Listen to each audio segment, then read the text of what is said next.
अब मेरे कही बात तू याद रख के आज से मैं तुझे गढ़ लंका का राज दे चुका हूं और आने वाली समय के ऊपर ये तो मुझे पता पड़ गया कि जितने जो रावण एक समय मेरे दरबार में खड़ा होकर के और स्वयं में बड़ी इच्छा से कहा था कि हे प्रभु राम मैं तेरे हाथ से मर कर के मोक्ष चाहता हूं, तब मैंने वादा किया था वो समय आ चुका है कि मैं पहली रावण के मेरे हाथों से सब कुटुंब परिवार को खपा करके स्वर्ग लोक पहुंचाऊंगा और फिर रावण को मार करके और उनको भी स्वर्ग धाम पहुंचाने के बाद में तुझे मैं गढ़ लंका का राजा बनाऊंगा। और तब थोड़ी दिल के अंदर तसल्ली आती है, विभीषण राम की शरणा के अंदर है, फिर वो राम के पास में जाकर के अपने सुख जीवन बिताना शुरू करता है।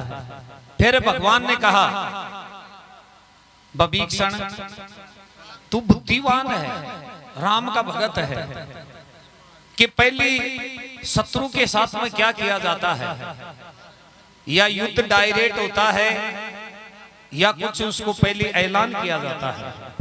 बोलो महाराज ये मर्यादा है क्षत्रिय और शूरवीरों की। बोलो क्या मर्यादा है?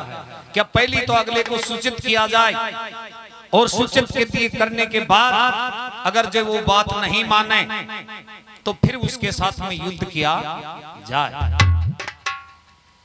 तो बोलो विभीषण अब तेरी सलाह क्या है? बोलो मेरी सलाह यह है कि पहली गढ़ लंका में रावण के पास में कोई दूत भेजा जाए और दूत द्वारा रावण को संदेशा दिया जाए क्या अब भी के तो सीता को वापस लौटा दे और नहीं तो फिर तेरे साथ में युद्ध होगा।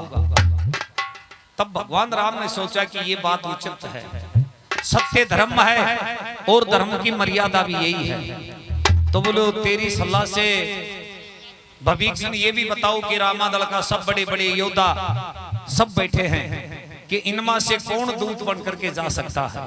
बोलो महाराज दूत ऐसा होना चाहिए जो लिखा पढ़ा विद्वान, बोली का चत्तर, बलधारी, ऐसा दूत होना चाहिए जो बुद्धि से जाकर के रावण को समझाए।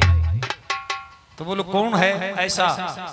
बोलो मेरी सलाह से तो ये इतने बलवान बैठे हैं, इन सब बलवानों में बल में तो ज्यादा पवन पुत्र बजरंग है, लेकिन महाराज बजरंग को भेजेगा तो रावण को ये महसूस हो जाएगा कि रामादल में एक ही बलवान है और कोई बलवान नहीं है। जो माता सीता का पता लगाने के लिए भी यही बलवान आया था और आज राम का दूत बनकर के भी यही बलवान आया है, इसीलिए रामादल का अपमान हो जाएगा। तो बोलो क्या किया जाए? बोलो मेरी सलाह से तो वैसे लिखा पढ़ा विद्वान भी है, बलवान भी है, ये जो किष्किंधा नगरी के बाली का पुत्र अंगद, इनको दूत बना करके भेजा जाए और पहले जाकर के रावण को समझाए, रावण नहीं समझे तो रावण का संदेशा जो भी हो जो लेकर के रामादल में आए। बोलो उचित है।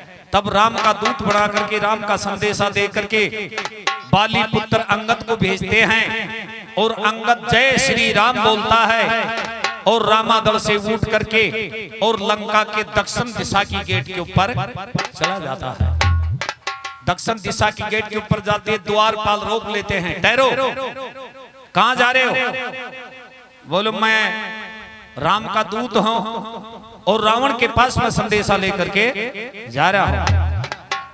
बोलो दूत का कर्म नहीं होता है कि दूत के हाथ में हथियार नहीं होना चाहिए, तू तो दूत नहीं है, तू छल और कपट कर रहा है। तब अंगद ने सोचा कि ये बात भी उचित है। तब अंगद दक्षिण दिशा के गेट के ऊपर खड़ा खड़ा अपनी गदा को घुमाता है, गदा घुमा करके फेंकता है तो वो गदा जाकर के रामादल में गिर जाती है।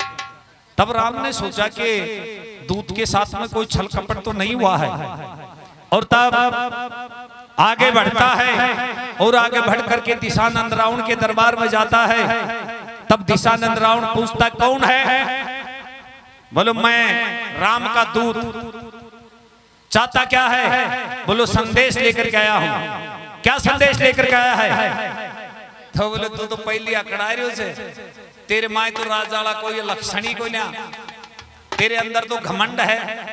पहली तो दूत होता है और राजा का कर्म होता है कि कोई भी दूत आता है राजा का उनको आसन दिया जाता है।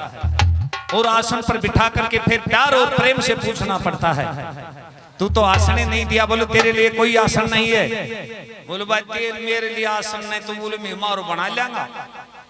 तब ये तुलसी ग्रंथ में लिखा हुआ है कि बाली पुत्र अंगद अपनी शक्ति से अपना पूंछ का आसन बनाता है, जो रावण से भी ऊंचा आसन लगाता है, और उसी आसन के ऊपर बैठ जाता है और बैठ करके फिर कहता है, रावण बोलो अब सुनाओ राम का समाचार, क्या राम ने संदेशा दिया है। तब एक बाली पुत्र अंगद और सिंहासन के ऊपर बैठा बैठा और एक रावण को संदेशा देता है। तो क्या दे रहा था, कैसे रावण बैठा बैठा सुन रहा था।